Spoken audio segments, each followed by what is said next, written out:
মানুষের জন্য করব না, মানুষের জন্য কি করেছি আর সে আমার কত বড় সর্বনাশ করেছে। 40,000-এর উপরে ফলোয়ার্স আছে, কিছু সংখ্যক খুব খুব কাছের ক্লোজ, তারা জানে যে আমি মানুষের জন্য কি করেছি। অনেক একজনের অনেক বাচ্চা থেকে একজনকে নিয়ে এসেছিলাম, বাড়িতে বড় করেছিলাম অনেক বছর। সে হিস্ট্রি আর বলবো না, যারা জানে তারা জানে কত বড় বাঁশ খেয়েছি জানেন। এরকম অনেক, আমার বাবা অবধি, আমার বাবা অনেক বড় বাঁশ খেয়েছে। তাই মানুষের জন্য আর করবো না। কাদের জন্য করব? শিয়ালদা স্টেশনে জিআরপিতে যারা থাকে তাদেরকে জিজ্ঞাসা করবেন, ওই সব মানুষগুলো যারা ভিক্ষা করে রাতে কি হয়।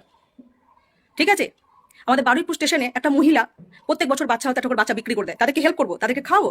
যারা ট্রেন রাইড আঠা নিয়ে ঘুমিয়ে থাকে বলবো বাবা ওর খাবার নিয়ে শিখা। হ্যাঁ, আমার ক্ষমতা নেই, আমার সবাইকে মাছ মাংস প্রতিদিন গুছিয়ে গুছিয়ে খাওয়ানোর ক্ষমতা নেই। আমার কে দেয়? আমি কি করি? কোথায় পাবো আমি? একটা অবলা পশুদের দুটো বিস্কুট দিলেও তারা শান্তিতে খায়। আমার যেখানে একটা বিস্কুট দেওয়ার ক্ষমতা, কোনো একটা গরিব দুঃখী বাচ্চাকে যদি বলি যে বাবু তোকে একটা বিস্কুট কিনে দিচ্ছি, সে বলে না আমি বিরিয়ানি খাবো। কোনো একটা বয়স্ক মহিলাকে তাকে বললাম দিদা তোমাকে 10 টাকা দিই, সে বলে আমি মাছ ভাত খাবো। আমার ক্ষমতা নেই, সত্যি কথা বলতে আমার ক্ষমতা নেই। কারণ কুকুরের জন্য শুধু খেতে দেওয়া না, মেডিসিন আছে, আর অনেক কিছু আছে, বলতে গেলে অনেক বড় ভিডিও হয়ে যাবে। আর এই যে গরিব দুঃখী কথাগুলো বলছো না, আমি অনেক কাজ থেকে দেখেছি। আমি স্টেরিলাইজেশন করাচ্ছি কুকুরের, মানুষের করি দাও না। বললাম কিছু মহিলার 10-12টা করে বাচ্চা কেন হচ্ছে, সব দায় আমার? হ্যাঁ, আপনারা কিসের জন্য আছেন? সেকেন্ডবার আমাকে এই ধরনের কথা বলবেন না। অনেক হয়তো খারাপ লাগতে পারে আমার কথা, আমি গরিব দুঃখী ভিখারিদেরকে অনেকভাবে দেখেছি, আমি জানি। আচ্ছা বলুন তো, যারা লোকের বাড়িতে কাজ করে তারা কি কোটিপতি? যারা হকারি করে খুব কষ্ট করে ট্রেনে তারা কি কোটিপতি?